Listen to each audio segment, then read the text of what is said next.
வணக்கம்.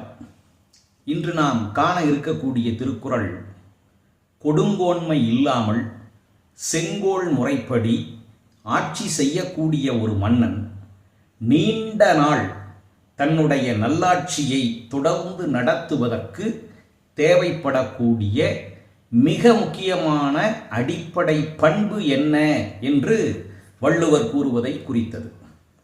இது ஆட்சியாளர்களுக்கு மட்டுமல்ல, அரசு அலுவலர்களுக்கு, வீட்டில் இருப்பவர்களுக்கு, ஆசிரியர்களுக்கு, அனைத்து துறையில் இருக்கக்கூடியவர்களுக்கும் தேவைப்படக்கூடிய மிக முக்கியமான குறள் இது.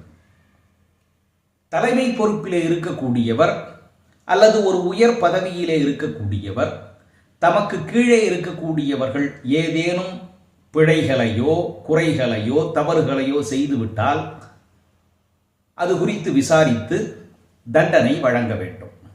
அவ்வாறு விசாரித்து அவர்களுடைய குற்றத்திற்கு உரிய தண்டனை வழங்குவதுதான் அந்த குற்றம் செய்ததற்கும் இனிமேல் செய்யாமல் இருப்பதற்கும் தேவைப்படக்கூடிய ஒன்றாக இருக்கும். அப்படி தண்டனை வழங்குகின்ற பொழுது அந்த தண்டனை எப்படி இருக்க வேண்டும் என்றால், குற்றம் புரிந்தவன் தம்முடைய தவற்றை உணர்ந்து திருந்தி நல்வழியிலே தொடர்ந்து நடைபோடுவதற்குரியதாக இருக்க வேண்டும்.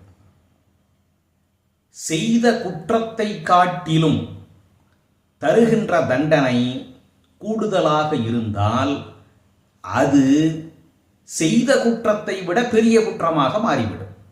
அதற்காக வள்ளுவர் ஒரு அழகான உவமையை கூறுகிறார். நீங்கள் ஒருவரை அடிப்பதற்காக கோலினை உயர்த்தினால் உங்கள் கோல் மேலே உயருகின்ற பொழுது மிக வேகமாக ஓங்கியவாறு உயர வேண்டும். அது கீழே இறங்கி அடிக்கின்ற பொழுது மென்மையானதாக இருக்க வேண்டும்.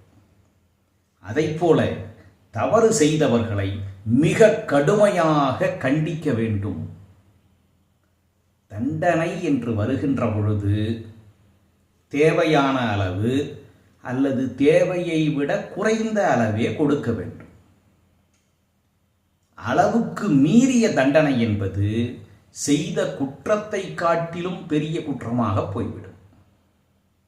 அதனால் தவறிழைத்தவர்க்கும் பார்த்து கொண்டிருப்பவர்களுக்கும் அச்சத்தை ஏற்படுத்தும் வகையிலும் இனி ஒருபோதும் அந்த தவற்றினை செய்யக்கூடாது என்ற எண்ணத்தை தோற்றுவிக்கும் வகையிலும் மிக கடுமையாக நாம் கண்டிக்க வேண்டும்.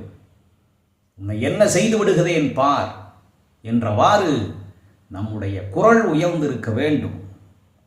ஆனால் தண்டனை என்று வருகின்ற பொழுது தேவையான அளவு கொடுத்து அவர்கள் திருந்தி நல்வழிப்படுத்துவதற்கு வாய்ப்பு தரக்கூடியதாக இருக்க வேண்டும்.